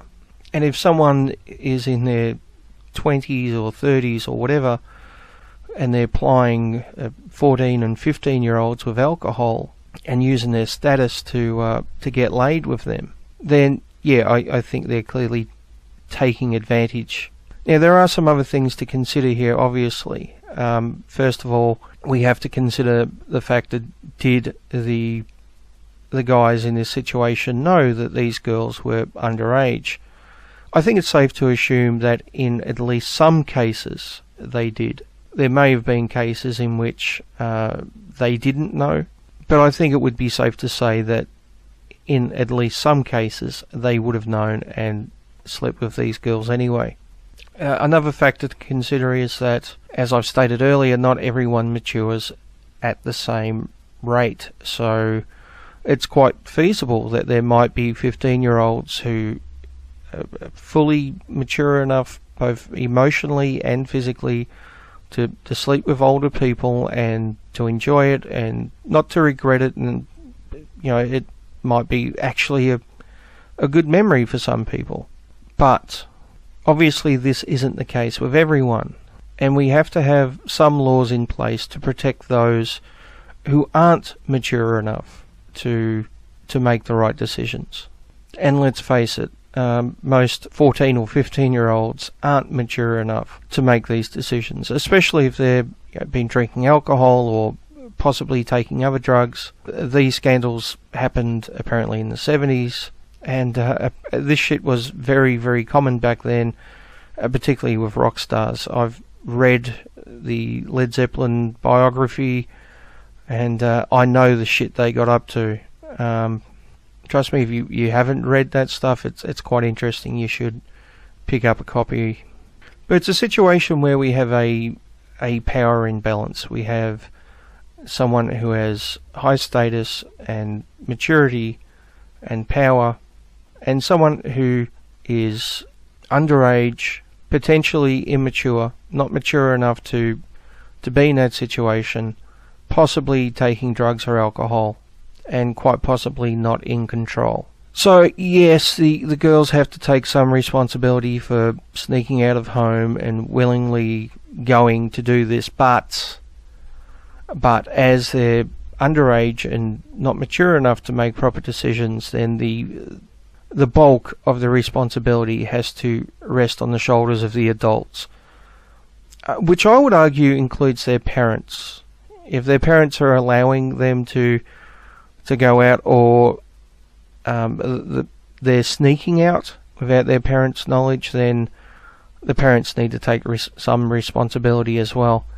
Although obviously the bulk of the responsibility rests on the shoulders of Jimmy Savile and other people like him. Now, I've got to say, this article by Janet isn't anywhere near as bad as Unicorn Booty would suggest, but I can't say I agree with it 100% either.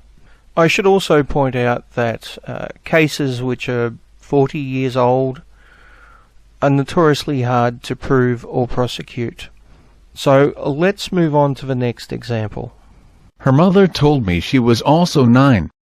Remember Tom Martin, the MRA who sued his school over wooden chairs? On Twitter, he admits he once tried to have sex with a 9-year-old girl.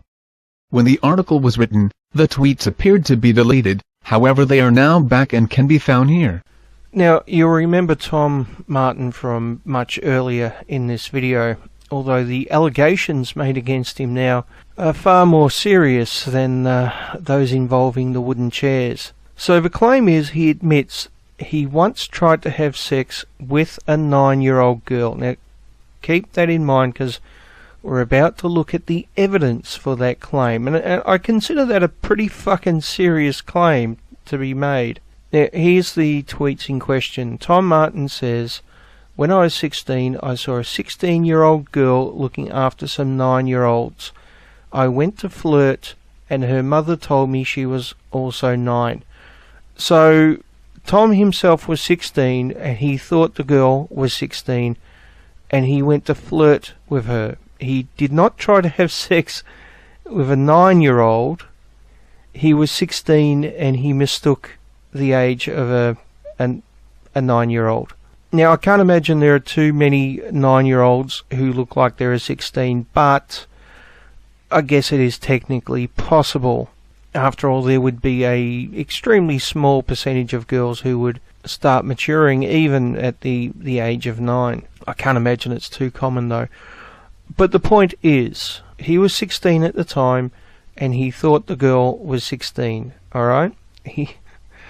It's not like the adult Tom Martin was hanging around a 9-year-old trying to sleep with her, which is kind of what the author is suggesting he was doing. So Tom goes on to say that the supposed 9-year-old was 5'6" and had 36C-ish breasts, which is not typical of a 9-year-old. I think anyone would mistake her for being older if this is actually accurate. Now, the Unicorn Booty author goes on to say, Martin claims he had no intention to have sex with the female, but the fact that he paid enough attention to her 9-year-old breasts to determine the cup size suggests otherwise. No, he was 16 at the time, and he thought the girl was 16, according to his version of the story, which is the only version we have to go by. And the fact that the author is trying to twist this into some pedophile thing is just kind of sick. But let's continue. Martin also argues that child prostitutes should be treated as criminals, not victims. Yeah, I find these comments by Tom Martin to be somewhat strange, and can't say that I agree with them. Obviously, if you're talking about a 10-year-old prostitute, you can't suggest that individual is any way responsible for what is happening. Now, Tom Martin did leave another comment in the comment section. It reads, Tom Martin here. There are many violent vigilantes who will batter suspected pedophiles to death, without fact-checking or reading the small print, so I think you're being grossly irresponsible and criminally misleading by writing that I once tried to have sex with a 9-year-old, when, as I explained at the time in the Twitter conversation, I merely approached the female to flirt with her, because she appeared to be 16 like me, and that as soon as I found out she was 9 I dropped the idea of flirting with her. That's not trying to fuck a 9-year-old. Secondly, I have not deleted any tweets, and have nothing to hide about my arguments. Thirdly, I clarified in the comments section of the last article you wrote about me, that I did not sue LSE for having hard chairs, yet you have made the same misrepresentation again in this article, so, please let me know how you plan to rectify the false information and impressions you are creating repeatedly, so I won't need to sue you. By all means, Tom, please sue this asshole. I would love to see that. Some of the claims he's made in this article are so slanderous. He even admitted it early on, that I think the author does need to be sued. So by all means, please go ahead and do it. I'd love to see that. But let's continue on to the next claim. There's one more to go. At least they're consistent. MRAs don't only defend men who rape little girls. MRA Dinas may empathizes with the institutions that sexually abuse boys as well. What an egalitarian. In Ismay's opinion, America's cruel, man-hating fempire has overlooked the real victims of the pedophile priest scandal, the Catholic Church. Okay, so Dean Esmay is obviously a prominent MRA, and I've known Dean for a couple of years now and consider him a friend. And I actually have a great deal of respect for Dean. I think he's done a great deal for men's rights and men's issues. Now, Dean is a passionate Catholic, and I'm a passionate atheist. To be honest, religion is a topic we've never discussed, and maybe that's a good thing considering he's a passionate Catholic and I'm a passionate atheist. But I respect Dean's right to believe in whatever he wants, and I assume the fact that he's never preached to me, he respects my right to believe in whatever I want as well. However, if I seriously thought Dean was defending pedophile priests and the Catholic Church for defending pedophile priests, then I would be the first one to call him out on it, despite the fact that I respect him and he's a friend, and I respect his right to believe in whatever he wants. Despite all those things, I would still call him out without any hesitation if that's actually what he was doing.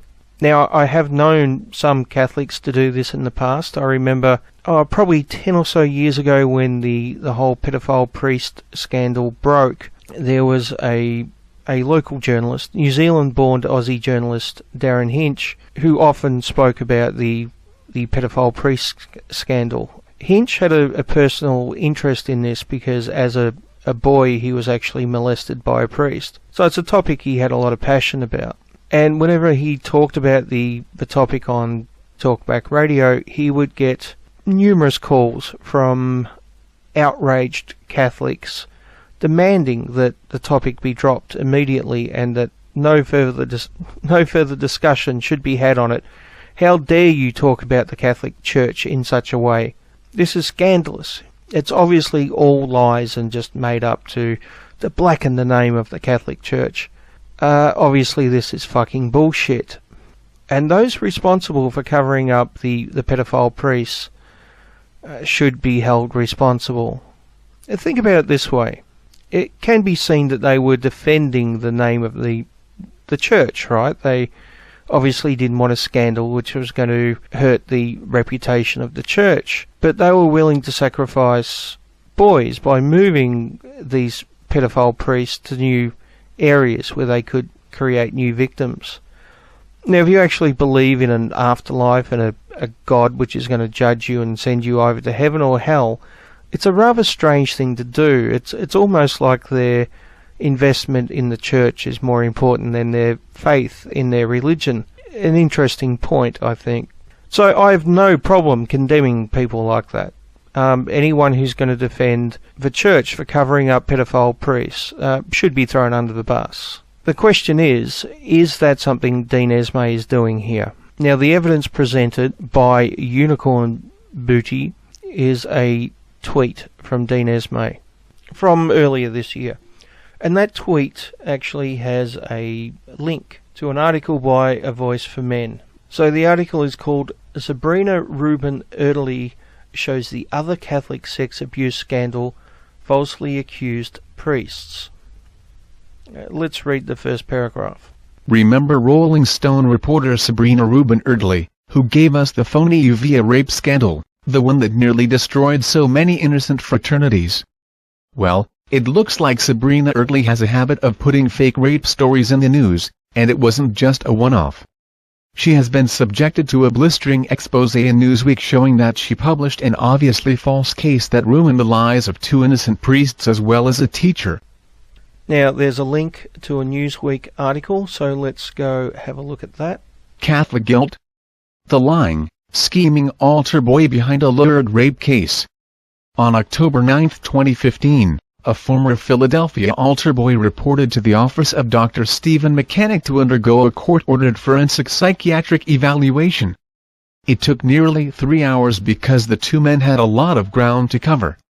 Daniel Gallagher is a slender 27-year-old with a wispy beard who is better known as Billy Doe. Under that pseudonym, he made national headlines in 2011 when he claimed to have been serially raped as a 5th and 6th grader at St. Jerome's Parish by 2 priests and a Catholic school teacher. Gallagher subsequently became the Philadelphia District Attorney's star witness at 2 historic criminal trials. His graphic testimony helped convict 3 alleged assailants, as well as Monsignor William Lynn, the Archdiocese of Philadelphia's former Secretary for Clergy, who was found guilty of endangering the welfare of a child. the Monsignor became the first Catholic administrator in the country to go to jail for failing to adequately supervise a sexually abusive priest.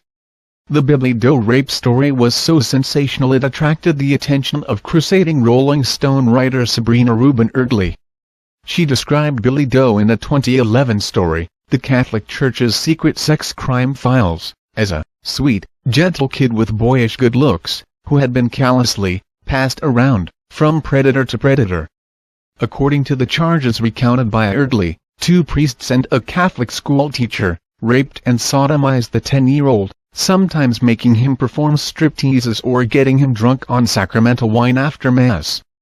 Erdely is the same reporter who later wrote about Jackie, a University of Virginia student who claimed she was gang-raped by 7 men at a fraternity party. The 2014 story, which dominated headlines and cable TV news for weeks, was subsequently exposed as a hoax by Jackie, retracted by Rolling Stone, and is now the subject of a couple of libel suits. Judging from Mechanic's report, Billy Doe has as much credibility as Jackie. In a 40-page report obtained by Newsweek, the forensic psychiatrist recounted Gallagher's test results from the Minnesota Multiphasic Personality Inventory test known as the MMPI-2. The client is apparently immature and self-indulgent, manipulating others to his own ends. He refuses to accept responsibility for his problems. He may have an exaggerated or grandiose idea of his own capabilities and personal worth. He is likely to be hedonistic and may overuse alcohol or drugs.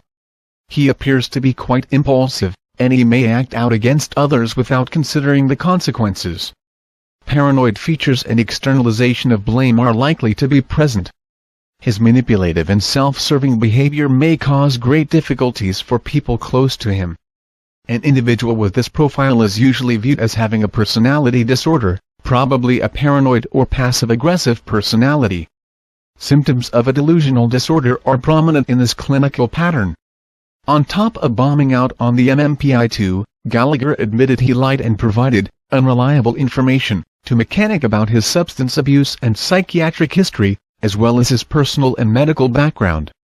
After a painstaking review of the subject's medical records gathered from 28 different drug rehab facilities, hospitals, doctors and drug counselors Gallagher visited, the psychiatrist wrote that Gallagher admitted he was not always honest with his medical providers. Such as in 2007 and again in 2011, when he claimed to be a paramedic and a professional surfer who had to give up the sport because of his drug addiction. He also claimed to have suffered a herniated disc. Gallagher admitted to Mechanic that his claim to be a paramedic was a lie. He testified in a civil deposition that he did not really earn any income as a surfer. In addition, Mechanic wrote that medical records do not indicate that Mr. Gallagher was ever diagnosed with a herniated disc. Okay, so clearly not the most credible case we've ever seen. And considering the author was the so-called reporter who wrote the Jackie story, I'm sure we all remember the fake Jackie story, you have to be skeptical about the credibility of this story. But let's go back to Dean Esmay and A Voice for Men. Men's rights activists will be unsurprised she's gotten away with this before, and we should rightly wonder if there are other men rotting in jail or dead because of disgusting trash reporters like Sabrina Rubin Erdely.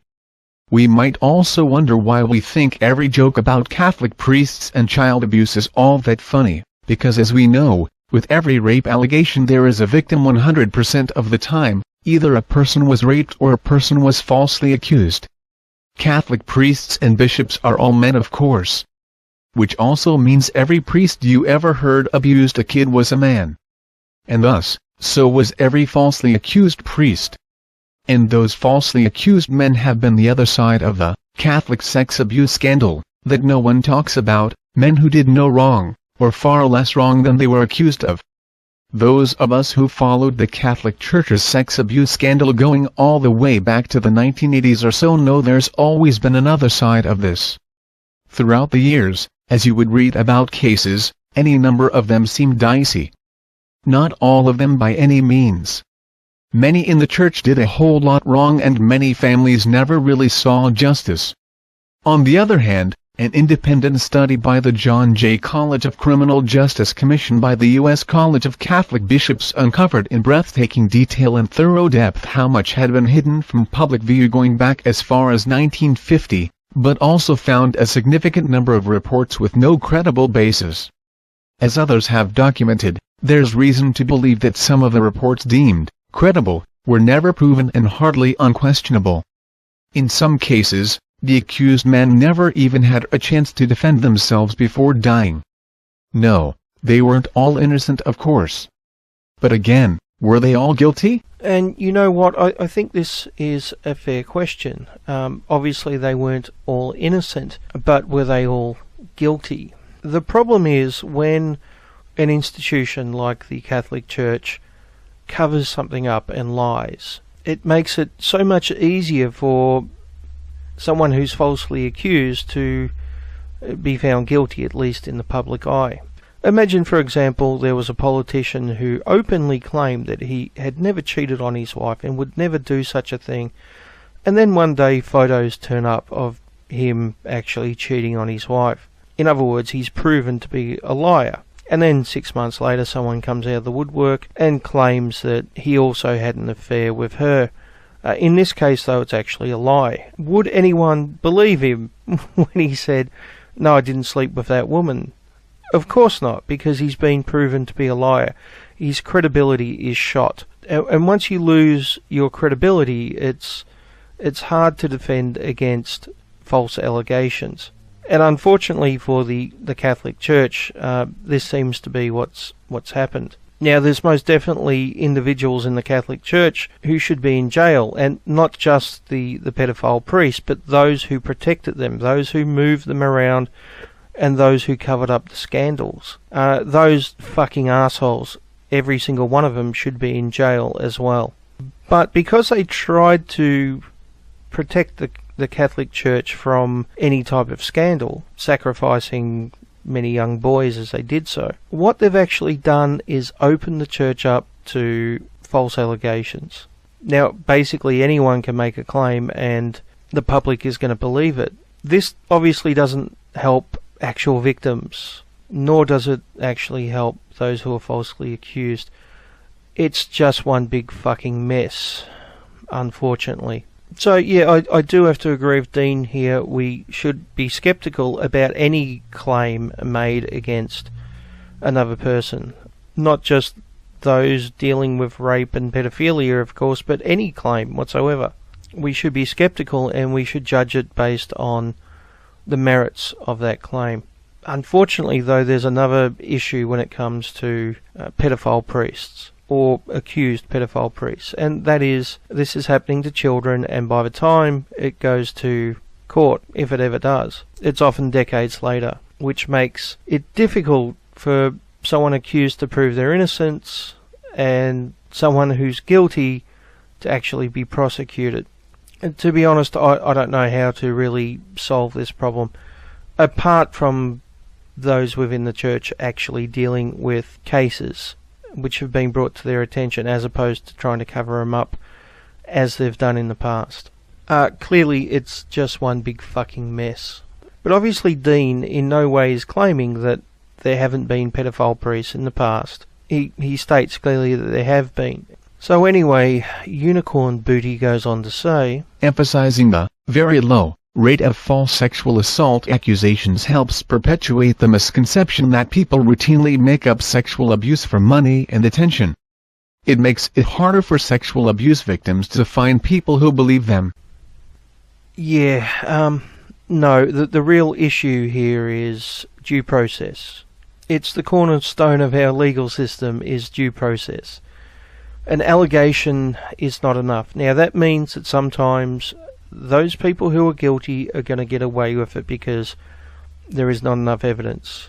But the alternative is throwing people in jail based on nothing more than an accusation. And that does away with due process. Feminists don't seem to like the concept of due process when it comes to accusations against men. I'm sure they would all be in favour of due process if the allegations were against them, but you know, why be consistent with your arguments, right, feminists? And besides, the very low rate of false sexual assault accusations isn't actually that low. A recent statistic I saw claimed 12%, and that's only the cases which are proven. Now, I'm not suggesting that the majority of accusations are false, but the simple truth is we don't know what percentage is actually false, because most cases, the vast majority of rape cases, are not proven to be either true or false, and we're only left with the conclusion that we don't know whether the allegation is true or false. But 12% is roughly 1 in 8, which I wouldn't say is very low. But of course, whenever feminists defend people who make false allegations, they're actually making it harder for real victims to come forward and be believed. But let's continue, because we're almost through this fucking bullshit article. What about the boys? MRAs who want to lower the age of consent don't ever seem to consider the negative effect it would have on boys.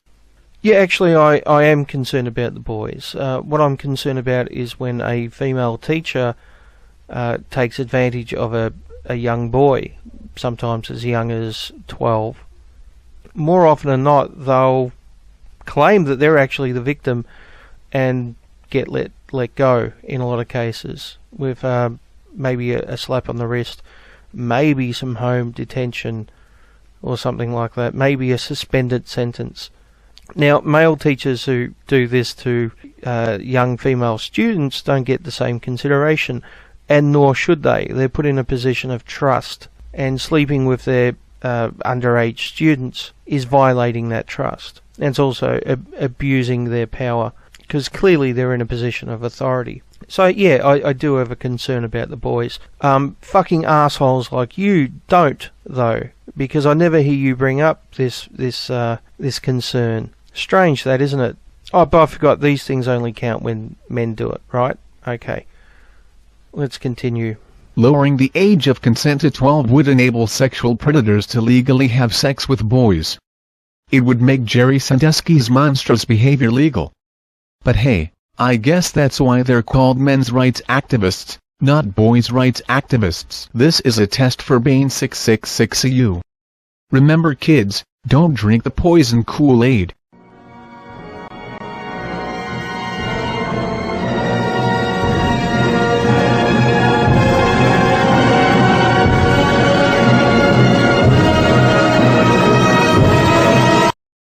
My name's Tom Martin, and if you've been following the media over the last couple of weeks, you'll know I'm the man that is suing the London School of Economics, its Gender Studies Department, for teaching sexism against men. The story's been in a few papers, right here, which I'm not going to bore you with at the moment, but it's also been on a Voice for Men radio, and so if you go to the website sexismbusters.org and click on that link, you will be able to listen to that interview. And what we're going to do today is go down and speak to the students at the London School of Economics to see if they think that sexism against men in a curriculum is in some sense justified or not. You know, they're going to come out with some kind of stories about it being a man's world and therefore it's okay to ignore men's issues.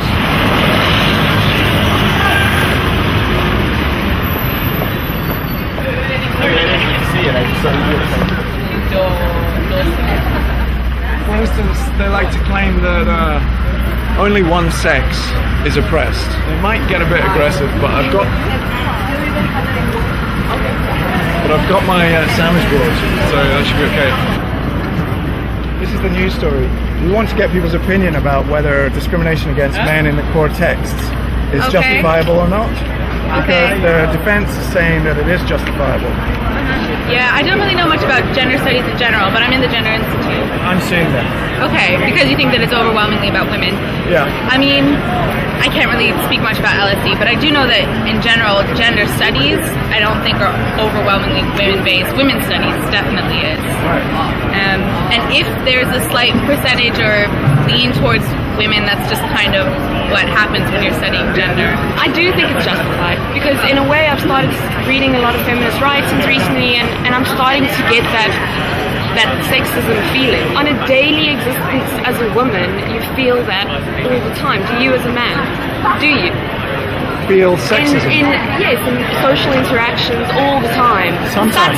Subtle ones. Subtle ones, Daily, sometimes, yes. All the time. Throughout history, there's been misogyny against women in ancient religions, and even today, women in the EU get paid up to 20% less than men. In some countries, it's 30%. Equal pay? Okay. It doesn't exist, does it? Right. How much less are women paid per hour?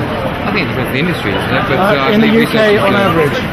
It's like, I think the women earn 70% of men's wages. Any pay gap that exists is probably caused more by women discriminating against the workforce, making choices, working shorter hours, commuting less, doing safer jobs, working at times that are more sociable, working for shorter durations, taking more breaks. And this gender student, how many years of gender did you do? I did it as a minor in my undergraduate. Okay, and so how many years? 3 years. This gender student has done 3 years in a gender program and doesn't know that the pay gap is caused primarily by women's choices. Either way, it's not equal. Either way, it's not equal. It hasn't been equal for years and years, and that's what we're studying, that's what we're learning, that's what we're talking about. And it's important for people up to date to be aware of that, and I don't think a lot of people do. They don't realize the injustifications going on from the beginning of history towards women. Tell me about the inequalities women have faced in history.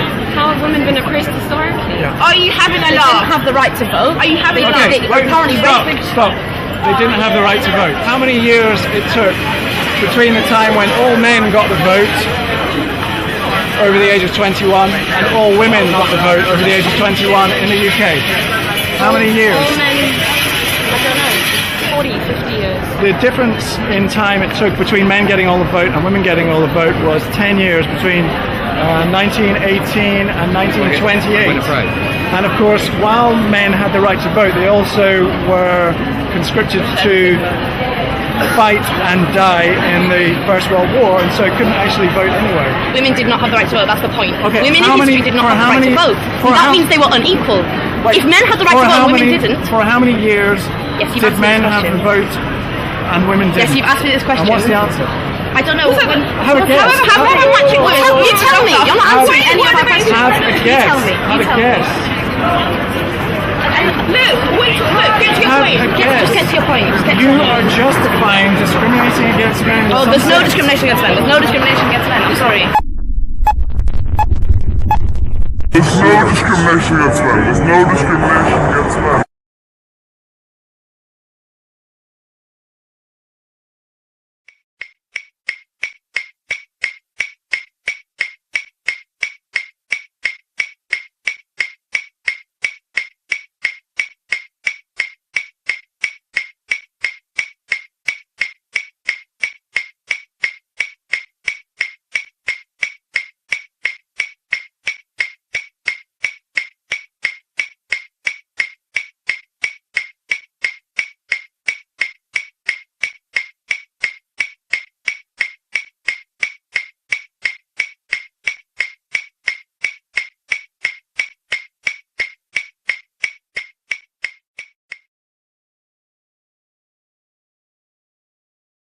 Okay, yeah. Would you like to just pass comments about whether you think a focus on women is justified, as the university are arguing? I think you should ask the women.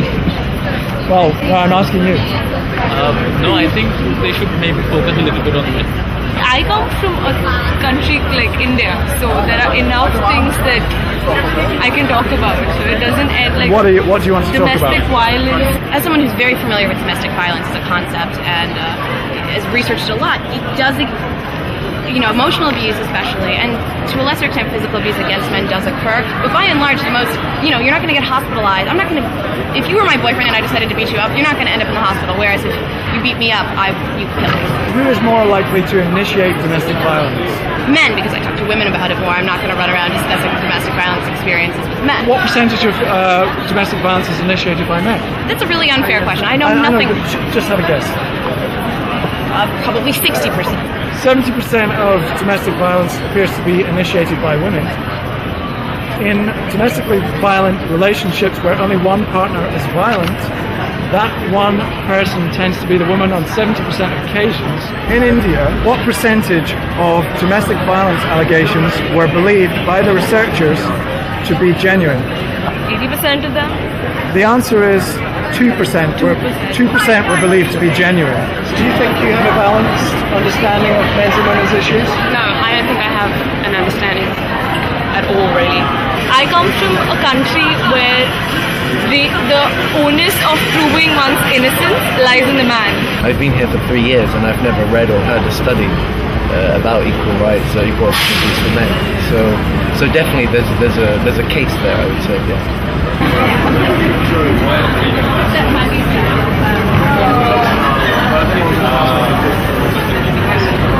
Someone mentioned that I'm in this newspaper. I'm going to find out what it is, if it's good or bad. Okay. LSE, best university in London. Oh, here we go.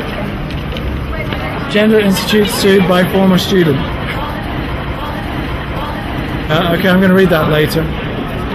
I think women and men should be treated as equals, because I think we are, and in that sense, I guess we all have to treat each other in the same way. And I'm a woman, I do believe in women's issues, but I don't think we should mistreat men. What you're fighting for is stupid. I'm sorry, okay, it's stupid. Why are you on your own? Why don't you have anyone behind you? Because nobody agrees with your stupid I've had 30 analysis. donations from all around the world. If we want to be treated the same way and we want to have the same rights all over the world, we have to treat each other equally and not discriminating in favor of one or in favor of the other. The whole feminist theory is stupid. It doesn't take a majority to prove that you're right. I'm saying it takes a few good men and a few good women. I wouldn't donate to a cause talking about anti-male gender discrimination. Even a feminist should be able to acknowledge that it should be equal. If they campaign for equality, then that's what we should have. And we focus on everyone's needs and not single out people and decide to treat them specially. And I'm very supportive. Explain why you're doing it. I think that, as much as women's rights should be respected, men's rights should be respected too. I want you to go to sexismbusters.org, donate to the Fighting Fund. Thank you to everyone around the world who has done that so far. We're getting there, and we will see them in court. Thank you. So let's do some more anyway.